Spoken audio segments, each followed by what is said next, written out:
광야 40년 만에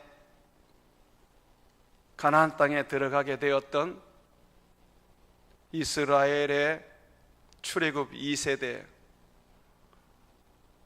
이들은 경관성 여리고성을 무너뜨렸고 또 한 번 진 적이 있는 아이성도 무너뜨렸습니다.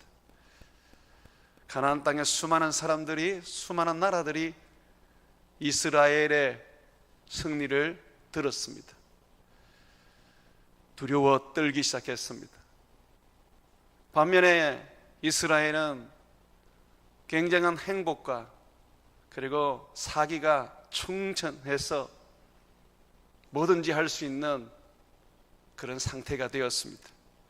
그때 이 여호수아가 전쟁을 잠시 중단하고 백성들을 이끌고 절반은 그림심산으로, 절반은 에발산으로 올라갑니다.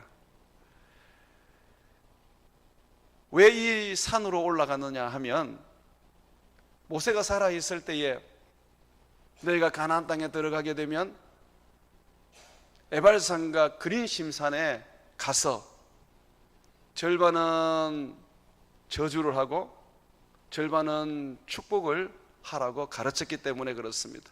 그 축복과 저주는 모세의 글에 기록되어 있는 말씀입니다. 율법이죠, 율법.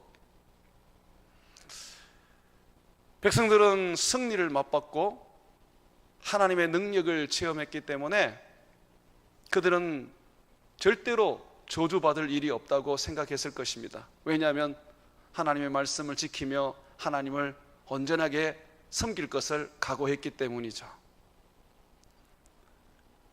그런데 성경은 우리에게 뭐라고 말하느냐면, 그렇지 않다. 육체를 가진 인간으로서는 율법을 온전히 지킬 자는 없다라고 말합니다. 그럼 여러분, 지금 이스라엘 백성들이 그린심산과 에발산에 올라가서 그린심산에서는 축복을 하고 에발산에서는 저주를 했습니다. 그러면 그들이 스스로의 무덤을 지금 파고 있는 것일까요? 전쟁에서 승리하고 하나님의 능력과 축복을 맛본 그런 상태에서는 하나님을 위해서 뭐든지 할 수 있다는 그런 마음이 생기지 않겠습니까? 그러나 사는 게 그렇습니까? 때로는 무미건조하기도 하고, 때로는 고난과 고통도 있기도 하고, 때로는 가난하고 병들 때도 있습니다. 그때 되어도 전쟁에서 승리했을 때의 그 기쁨과 그리고 그 헌신이 나올 수 있을까요? 율법은 그 자체가 우리에게 어떠한 능력을 주거나 힘을 주지는 않습니다. 율법은 책에 기록되어 있는 법조문에 해당됩니다. 그것은 우리가 읽고 지키는 것밖에 없는 것이죠.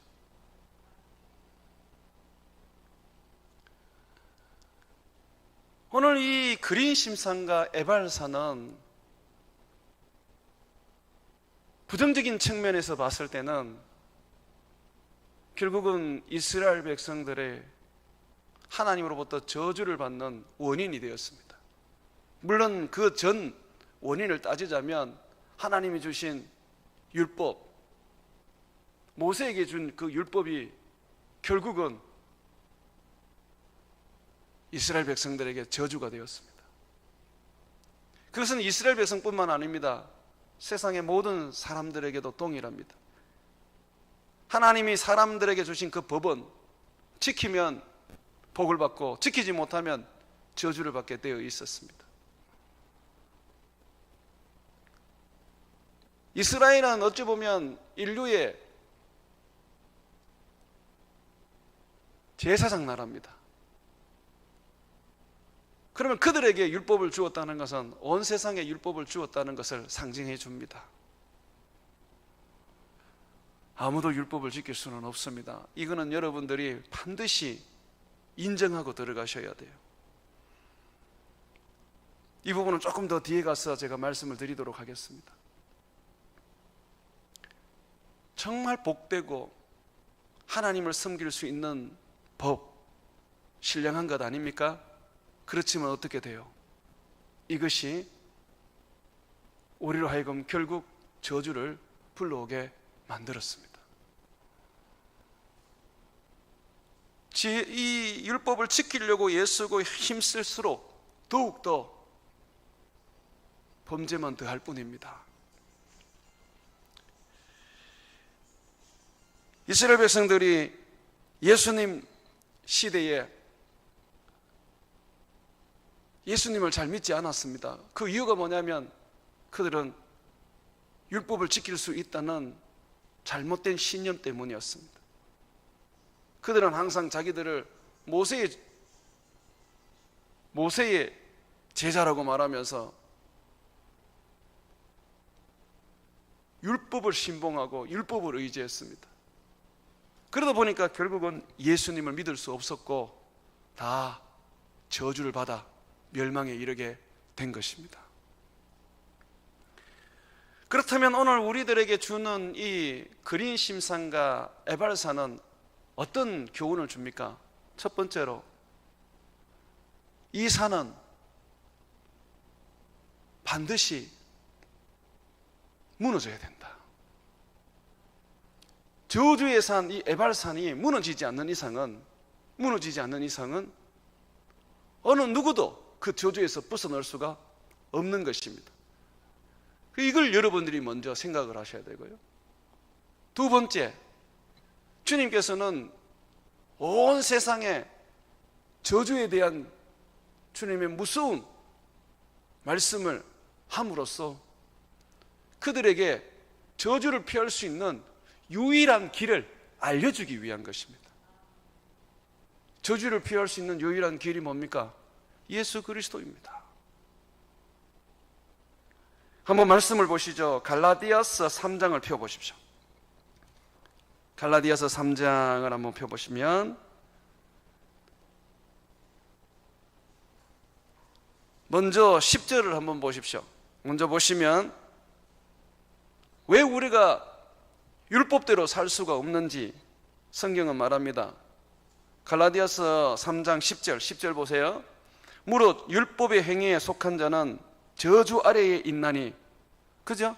율법의 행위에 속한 자는 저주 아래에 있나니, 율법대로 살고자 하는 사람들은 다 저주 아래에 있다고 말합니다. 그게 왜 그렇습니까? 성경에 기록된 바 누구든지 율법책에 기록된 대로 모든 일을 항상 행하지 아니하는 자는 저주 아래에 있는 자라 하였습니다. 율법을 지키려고 그러면 모세가 말한 그 율법을 다 지키라고 말합니다. 그것도 그냥 그 모양으로만 지키는 게 아니라 내 마음과 내 몸을 가지고 다 지키라고 말합니다. 그런데 그럴 수 있는 육체는 아무도 없습니다. 그래서 뭐라 그래요? 결론이 율법을 지키려는 자들은, 율법의 행위대로 살려고 하는 자들은 다 저주 아래 있게 되었다라고 말합니다. 그러면서 여러분 11절을 보십시오. 왜 주님께서 이 율법을 우리에게 주셨는데 결국은 이 율법이 우리로 하여금 저주 아래 들어가게 했습니까? 바로 주님께서 믿음으로 우리를 의롭다 하시기 위하여 하신 거라고 말합니다. 11절 같이 한번 읽습니다. 또 하나님 앞에서 아무도 율법으로 말미암아 의롭게 되지 못할 것이 분명하니 이는 의인은 믿음으로 살리라 하였습니다. 하박국에게 하신 하나님의 음성입니다. 의인은 율법으로 사는 게 아닙니다. 율법을 지켜서 의롭게 되는 게 아닙니다. 의인은 오직 예수 그리스도를 믿음으로, 믿음이 뭡니까? 예수님을 힘입고 예수님을 의지하고 예수님을 붙잡고 예수님의 말씀에 순종하는 것이 믿음 아닙니까? 예수, 그분을 힘입어서 살게 하려고 주님께서 온 세상을 율법 아래 두시고 결국은 저주 아래 두셨던 것입니다. 그러면 율법이 있기 전에는 저주가 없었습니까? 아닙니다. 율법이 있기 전부터 이미 이 세상은 저주를 받았습니다. 아담과 하와가 사단의 말을 듣고 사단의 말에 순종함으로 말미암아서 모든 인류는 다 죽게 되었고, 죄로 인해서 모든 인류와 온 세상은 저주에 빠지게 되었습니다. 온 세상이 이 저주를 얻었다는 것을 알게 해주는 것이 율법입니다. 율법이 없었으면 저주를 몰랐어요. 사람이 왜 죽는지, 사람이 왜 고통을 당하는지.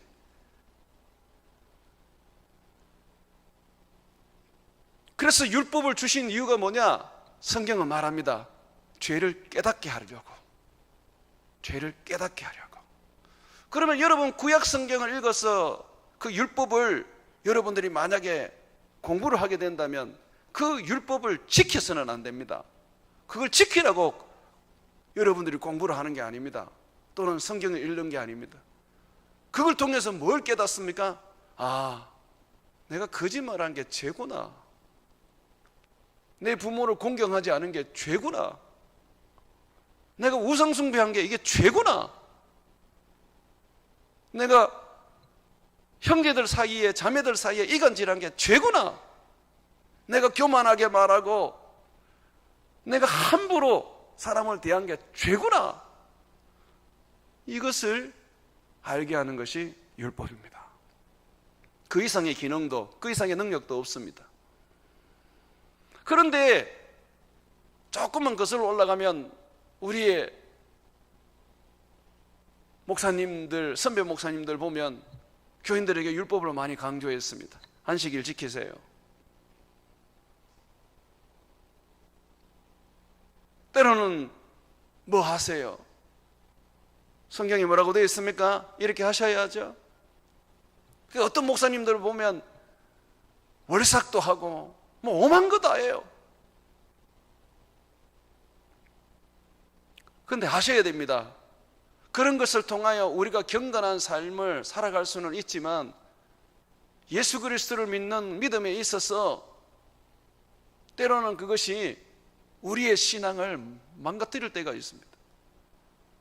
주일 성수해야죠. 거룩하게 살아야죠. 사랑해야죠. 당연한 거 아닙니까? 그런데 그리스도를 사랑하는 마음을 가지고 그리스도께서 주신 명령을 따라서 행하기보다는 율법을 지켜서 의롭게 되려고 하는 거예요. 그래서 어떤 목사님들 그런 얘기를 하잖아요. 안식일을 범하면 지옥 간다. 어떻게 하면 지옥 간다. 뭐 그런 얘기를 하지 않습니까?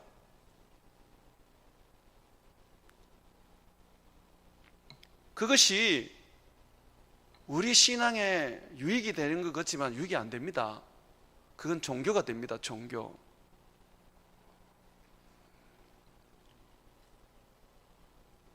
제가 들은 이야기인데요, 어느 분이 기도원을 갔더니 기도원 원장이 목사라는 분입니다. 원장이 기도를 해주면서 돈을 20만 원을 가져오라 그러더래요. 그 사람한테 한수를 받으면 20만 원을 줘야 된다는 거죠. 보십시오. 딱 보면 그냥 무당은 돈하고 같이 노는 거예요. 그래서 그냥 순수한 마음으로 20만 원을 줬더니 기도를 하면서 저주의 영이 들어갔다. 이 영을 내보내려고 그러면 300만 원이 필요하다. 이야, 굿하는 무당과 다를 게 뭐 있습니까? 안 그렇습니까? 굿하는 무당도 처음에는 5만 원만 하면 돼. 그래 놓고 아이고 이 집에는 보통 귀신이 아니다. 제사를 크게 드려야 된다. 300만 원짜리 굿을 해야 된다. 그러지 않습니까? 그거 다를 게 뭐가 있어요? 근데 예수님 뭐라 그래요? 너희가 거저 받았으니 거저 주라 그래요. 목사님, 구약에 보면 선지자를 찾아갈 때는 선지자에게 뭔가 드릴 것이 있어야 되지 않습니까? 맞습니다. 그런데 구약이 어떻게 됐습니까? 예수 그리스도로 오심으로 말미암아 다 끝났지 않습니까? 아직도 봐요. 그 율법을 지키고 있는 거죠. 예수님 뭐라 그랬어요? 너희는 거저 받았으니 거저 주라 그래요. 예수님께서 돈 받고 고치셨습니까? 예수님께서 돈 받고 귀신 쫓아냈습니까? 도리어 예수님과 제자들 먹으라고 한 아이가 떡 5개와 물고기 2마리를 가지고 왔을 때 예수님은 그걸 가지고 도리어 이적과 기적을 일으켜서 광야의 남자만 5,000명을, 어른 남자만 5,000명을 먹이셨습니다. 아이와 여자까지 합치면 한 2만 명 되지 않겠어요? 이게 복음입니다. 이거 구분하셔야 됩니다. 그래서 저는 돈 달라는 데 가서 어디 좀 머리 내밀지 마십시오. 제가 볼 때는 그 악령입니다. 아직까지 한국교회에 그런 모습들이 남아 있습니다. 여러분, 그것이 절대 여러분들에게 복을 주는 게 아닙니다. 율법으로 살려고 하는 자는 율법으로 살아야 됩니다. 율법을 다 지켜 행하지 못하면서 율법으로 살려고 하는 것은 결국은 스스로 저주 아래 들어가는 것과 다를 게 한 개도 없습니다. 율법을 탁 틀어버리고 빠르게 복음으로 들어와야 되는 것이죠. 갈라디아서 3장에 보시면 이렇게 말합니다. 13절, 갈라디아서 3장 13절을 보게 되면 그리스도께서 우리를 위하여 저주를 받은 바 되사, 여기 보세요. 예수님이 저주를 받으셨대요. 언제 저주를 받았습니까? 계속해서 보시면 율법의 저주에서 우리를 속량하셨는데 기록된 바 나무에 달린 자마다 저주 아래 있는 자라 하였습니다. 예수님은 나무에 달려 죽으셨어요. 온 세상에 지금 보여주고 있습니다. 나는 저주를 받은 자라고. 예수님이 저주를 받으셨습니다. 예수님이 무슨 죄가 있어서 저주를 받습니까? 예수님은 저주를 받을 이유가 없는데. 그런데 예수님께서는요, 어떻게 하셨습니까? 우리의 죄를 대신하여 십자가에서 죽으셨습니다. 다시 말하면 우리의 저주를 대신해서 받았습니다. 자, 그렇다면 여러분에게 저주가 있습니까? 없습니까? 없는 거예요. 확실히 합시다. 없는 거예요. 그러면 내가 예수님을 믿었어요. 우리 아버지는 안 믿고 우리 어머니도 안 믿어요. 집안에는 제사도 지내고 무슨 날만 되면 그냥 무당을 찾아가요. 근데 나는 예수님을 믿었어요. 그러면 여러분, 내가 예수를 믿었으면 저주가 내게 임합니까? 아니면 그 저주가 끊어졌습니까? 끊어진 거예요. 가게에 흐르는 저주는 없습니다. 그걸 이야기한 사람은 그 사람은 신학이 없어요. 성경이 없어요. 느낌과 어떤 경험을 가지고 말씀을 전하는 사람들이 오늘날 많습니다. 다시 한번 성경을 보십시오. 13절에 보게 되면 그리스도께서 우리를 위하여 저주를 받은 바 되사 율법의 저주에서 우리를 속량하셨으니 기록된 바 나무에 달린 자마다 저주 아래 있는 자라 하였습니다. 여기 속량이라는 게 뭡니까?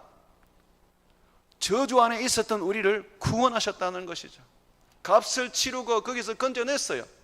노예로 있었는데 돈 주고 자유인을 만들어 주신 거예요. 감옥에 갇혔는데 돈 주고 나를 건져낸 거예요. 예수님은 무엇을 주셨습니까? 그의 보배로운 피를 주셨지 않습니까? 그가 율법 아래 태어나시고 그가 율법을 쫓아 살았습니다. 여러분 아십니까? 예수님은 안식일에도 5리 이상을 걷지 않으셨어요. 스스로 보여주셨습니다. 예수님이 그 보여주시면서 너희도 나처럼 율법을 지키라가 아니었습니다. 만약에 예수님이 율법을 지키라고 했다면 제자들도 그러면 안식일 날 예배를 드려야죠. 안식일은 금요일 저녁부터 토요일 아침까지입니다. 그런데 제자들은 예수님이 죽으시고 부활하고 난 다음에는 예배를 옮겨버렸습니다. 안식일은 유대인들이 드리는 예배고 크리스찬들은 언제 예배를 드리냐면 예수님이 부활하신 날, 그날을 예배의 날로 드리는 것이죠. 그래서 세상 사람들은 일요일이라 그러는데 우리는 주의 날이라 그래요. 왜 그렇습니까? 주님이 부활한 것을 기념합니다. 주님이 부활한 그날은 또한 우리의 부활을 믿기 때문에, 그리고 우리가 부활하려면 예수님이 재림하셔야 되거든요. 그래서 주님이 오시는 날이기도 합니다. 그래서 주의 날이라 그래요. 예수님의 죽으심과 예수님의 재림을 기념하고 그것을 믿는 날. 그래서 여러분들이 주일날 예배 오는 것은요, 안식일 지키러 오시면 안 돼요.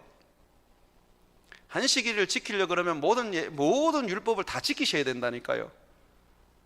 그러면 주일날 왜 예배 옵니까? 주일날요? 주일날은 바로 나를 위하여 죽으사 부활하신 예수님의 날이요, 다시 이 세상에 오실 우리들의 소망이 담겨있는 날이요, 우리도 부활할 것을 믿는 날이기 때문에 그렇습니다. 천국을 소망하는 거예요. 새하늘과 새 땅을 소망하는 거예요. 그래서 다른 어떤 날보다 이 주일이 너무너무 소중한 거예요. 그런데 주일날 근무가 잡혔다.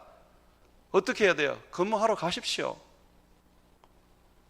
일부 예배 드리고 가시고, 일부 예배가 안 되면 새벽기도 와서 새벽기도 하고 가시고, 그래도 안 되면 금요일날 와서 예배 드리고 가십시오. 그리고 근무하러 가시거든 혼자서 시간을 내어서 주님의 날인 것을 묵상하면서 성경 한 구절이라도 읽고 주님 앞에 잠시 기도를 하는 예배를 드리십시오. 율법에 매이는 인생을 살지 마시고 참 믿음의 삶을 사십시오. 믿음이라는 것은 뭐냐면 내 인생을 주님께 드리는 거예요. 내 삶을 주님께 드리는 거예요. 그런 사람이 어떻게 예배를 안 드릴 수가 있고, 그런 사람이 어떻게 자기의 모든 것들을 주를 위해서 사용하지 않겠습니까? 예수 그리스도를 믿는 사람들은 예수님으로 말미암아 저주에서 벗어나 축복을 얻게 되었습니다. 그래서 베드로 전서에 보게 되면 3장에 나오는데요, 너희는 복을 이어받게 하려고 부르심을 받은 자들이다. 그러므로 악을 악으로 갚지 말고 도리어 너희는 복을 빌어라 라고 말씀하십니다. 우리에게는 에발산이 없어요. 에발산인 예수님이 십자가에 못 박히심으로 말미암아 폭파돼 버렸어요. 그래서 우리는 절대로 저주의 말을 할 필요가 없어요. 너희 원수에게도 예수님이 뭐라 그러셨습니까? 저주하지 말고 축복하라고 말씀하지 않습니까? 우리는 율법의 사람이 아니라 우리는 어떤 사람입니까? 복음의 사람, 은혜의 사람, 예수의 사람이기 때문에 저주하면 안 됩니다. 복음에는 저주가 없습니다.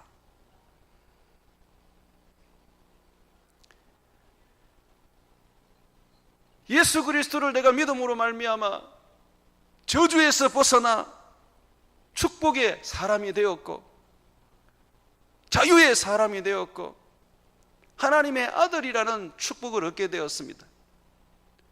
그러면 거기서 끝납니까? 아닙니다.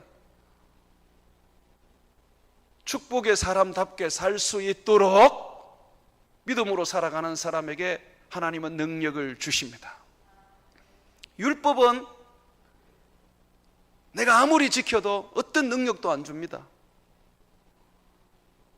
율법은 종이 쪽지에 불과할 뿐입니다. 생명이 없습니다. 지키지 않으면 저주를 받습니다. 힘써서 애써서 지키는 것은 자기 몫입니다. 그래서 뭐라 그럽니까? 행위라 그러죠. 자기 행위라 그러죠. 그런데 믿음은 그렇지 않아요. 믿음이라는 것은 예수 그리스도를 의지하고 예수 그리스도를 붙잡는 겁니다. 율법을 탁 던져버리고 예수 그리스도를 탁 붙잡고 내가 살아가게 되면요, 하나님이 우리에게 능력을 주십니다. 바로 성령을 주십니다. 성령이 임해서 주님이 명령하신 내가 너희를 사랑한 것처럼 서로 사랑하라 하는 이 말씀대로 사랑하게 되고, 자기 몸을 주를 위하여 물에도 던지고 불에도 던질 수 있는 아주 강한 믿음이 되는 것입니다. 우상 앞에서도 일절절하지 않고 거짓말하지 않고 음행하지 않고 거룩하게 살게 되는 것입니다. 한번 보십시오. 14절 우리 다 같이 한번 읽어보겠습니다. 이는 그리스도 예수 안에 아브라함의 복이 이방인에게 미치게 하여 또 우리로 하여금 믿음으로 말미암아 성령의 약속을 받게 하려 함이라. 성령의 약속을 받게 하려는 것이죠.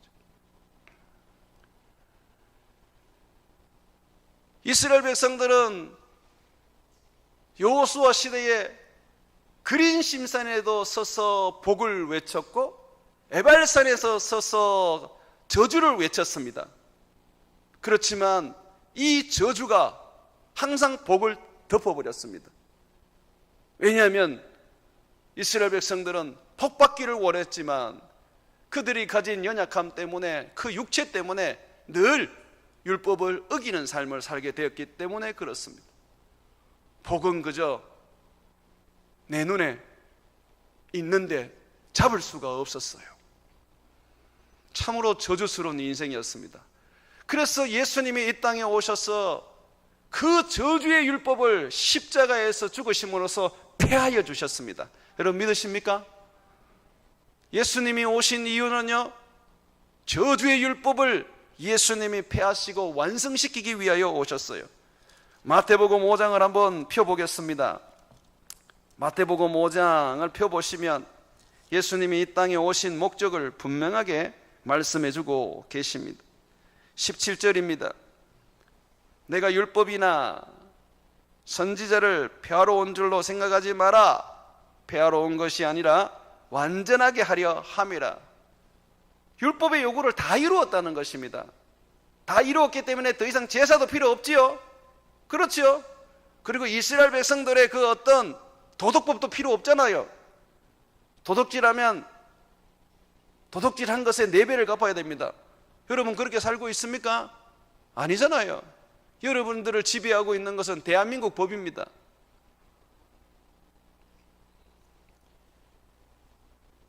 또 18절에 보게 되면 진실로 너희에게 이르노니 천지가 없어지기 전에는 율법의 1.1획도 결코 없어지지 아니하고 다 이루리라.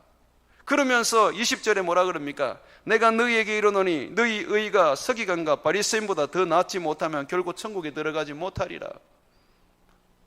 이 말은 천국에 못 들어간단 말입니다. 그 당시 바리새인과 서기관들이 얼마나 어렵게 살았는지 압니까? 하나님의 기준에 도달하지 못해서 그렇지. 바울이 뭐라 그랬어요? 이 바리새인이었던 이 바울이 뭐라 그랬습니까? 이렇게 말했지 않습니까? 나는 율법에 있어서 흠이 없는 자라고. 철저하게 지켰습니다. 그렇지만은 하나님의 기준에 이르지를 못했어요. 그런데 그 사람들보다 더 어렵게 되어야 된다고 말합니다. 어떻게 더 어렵게 될 수 있습니까? 예수님을 믿는 것밖에 없어요. 율법으로는 안 돼요.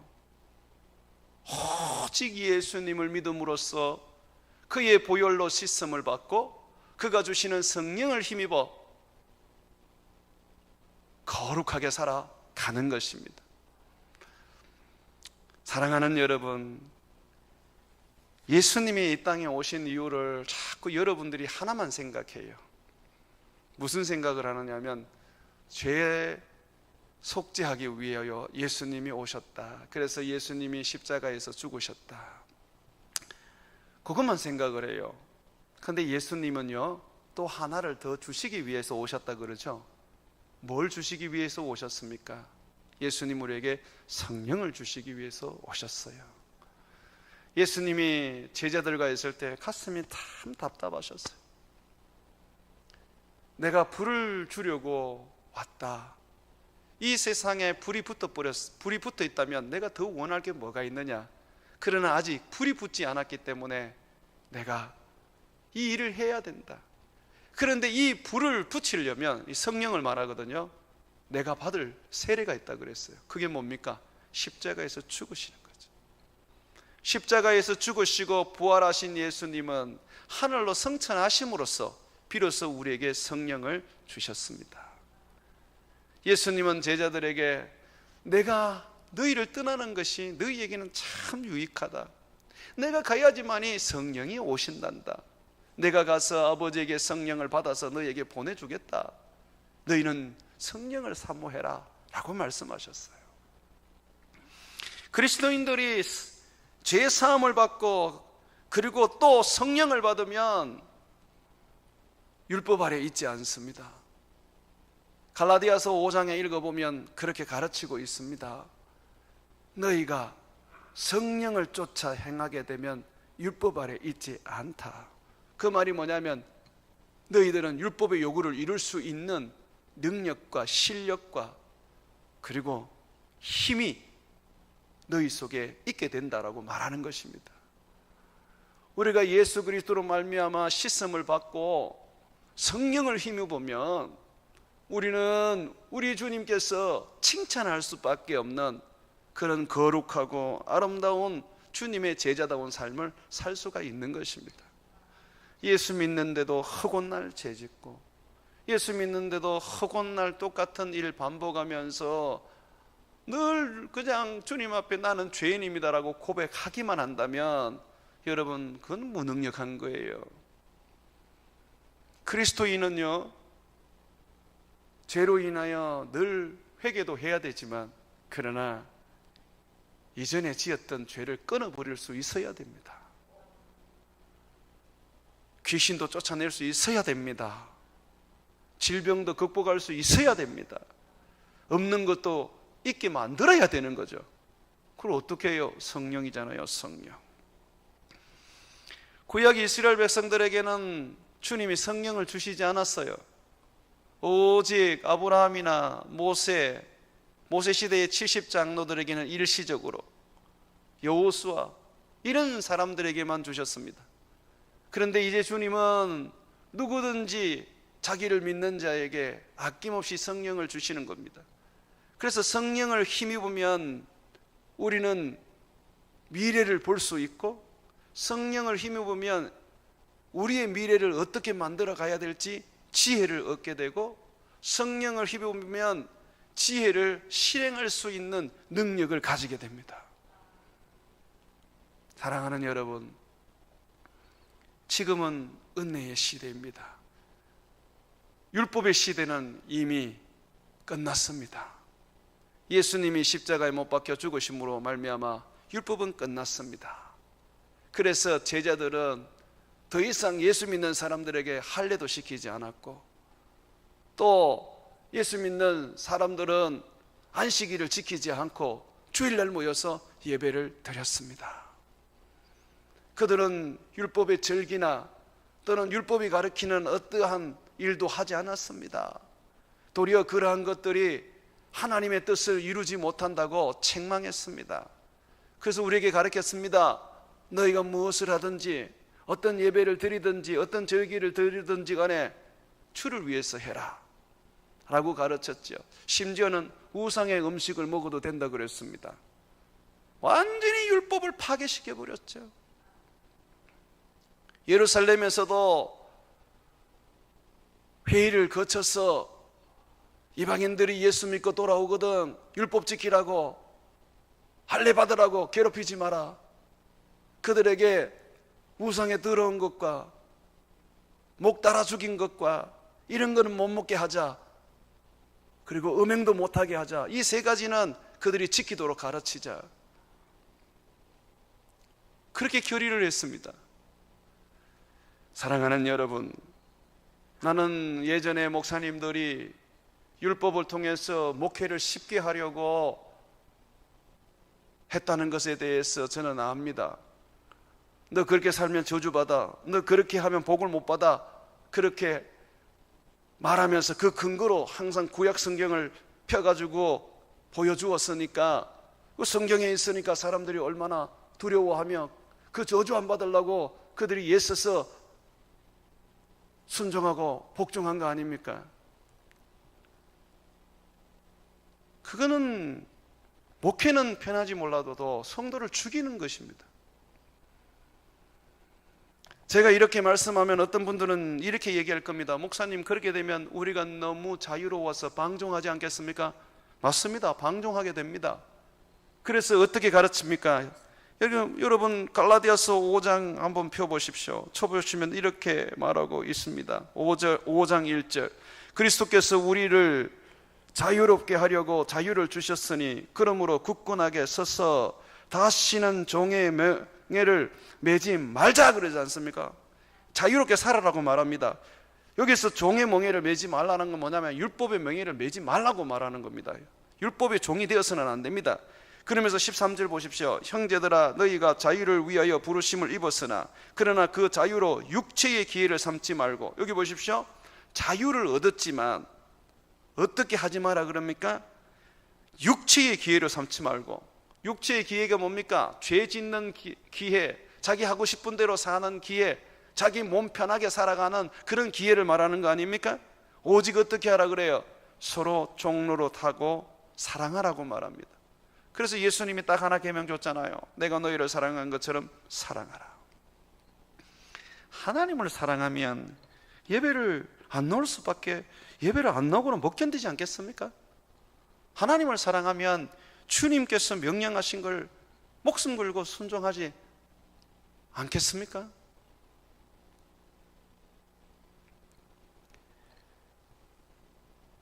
사랑하는 여러분, 저는 오늘 구약적인 관점에서 만약에 그린 심산과 에발산을 설교했다면, 여러분 이렇게 하면 복을 받고 이렇게 하면 저주를 받습니다, 저주 안 받도록 이렇게 하시면 안 됩니다 라고 설교를 해야 될 것입니다. 그러나 목사적인 양심으로는 그렇게 설교할 수 없습니다. 그렇게 쉬운 설교를 놔두고 어려운 설교를 하는 이유는 복음이기 때문에 그렇습니다. 바울은 복음을 다시 율법으로 가르치는 것을 다른 복음이라 그러고 저주를 받을지라고 말했습니다. 그랬어요. 설교자들이 율법을 가르칠 때는 엄청 두려움을 가져야 돼요. 혹시나 내가 이게 율법을 가르치는 게 아닌가, 그러면 바울이 말한 것처럼 저주를 받습니다. 바울은요, 두 가지에 대해서 저주를 성경을 통해서 말하고 있는데, 첫 번째는 예수님을 사랑하지 않으면 저주를 받아라 그랬어요. 또 하나는 다른 복음을 전하면 저주를 받아라 그랬어요. 지금 이단들은 다 저주를 받은 거예요. 예수님을 사랑하지 않는 사람들도 다 저주를 받은 거예요. 그런데 이 목사들이 저주를 받을 가능성이 되게 많은 거죠. 뭐에 저주를 받습니까? 다른 복음을 가르치면 그렇습니다. 그래서 목사들은 성경을 모르면 성경교 강단에 서면 안 돼요. 아무데나 가가지고 머리 안수 받고 목사가 되는 것은 그건 우스운 일입니다. 무서운 일입니다. 자기 인생을 멸망시키는 겁니다. 수십 년을 공부하고 강단을 써도 설 때마다 두렵고 떨리는데, 설교를 하고 난 다음에 나중에 책을 보다 보면 아이고 내가 이거 틀렸구나라고 생각하면 그냥 맥이 풀려서 그냥 그 자리에서 그냥 도망가고 싶을 때가 많습니다. 목사가 좋아서 한다는 것에 대해서는 저는 그렇게 공감을 못합니다. 사명이기 때문에 하는 거예요. 그러면 사명은 어떻게 해야 되느냐? 오늘 말씀을 가르치는 것처럼 우리는 다른 복음을 전하면 안 돼요. 여러분들에게 제가 율법이 이미 끝나고 그 율법의 저주에서 여러분들은 자유를 얻었고 예수 그리스도로 말미암아 여러분들은 이제 구원을 얻었다는 이야기를 제가 했습니다. 성령이 여러분들에게 부어졌다는 이야기를 했습니다. 그러면 이제 율법에서 벗어나면 여러분들은 어떻게 사실 겁니까? 자유롭게 사실 거 아닙니까? 이 자유로움이 결국은 여러분들에게 방종으로 가게 만들 것입니다. 저는 이거 위험을 분명히 알면서도 오늘 이야기를 하는 것입니다. 이 방종으로 가는 것은 내 책임이 아니라 여러분 책임입니다. 내 책임은 진리를 진리대로 가르치는 것이 내 책임입니다. 사랑하는 여러분, 자유가 있다고 해서 그 자유를 내 마음대로 할 수 있는 게 아닙니다. 나의 육체의 연약함을 인정하고 내 안에는 항상 죄가 나를 끌고 간다는 것을 잊지 말고 사단이 어떻게 하든지 내 속에 들어와서 나를 죄 구덩이로 집어넣는다는 것을 잊지 말고 항상 자유하면서도 성령을 쫓아 행하고 죄를 멀리하고 거룩하신 진리의 말씀대로 순종하려고 발버둥을 치셔야 됩니다. 사랑하는 여러분, 여러분의 삶은 이제부터는 자유입니다. 자유롭게 사십시오. 저주 없습니다.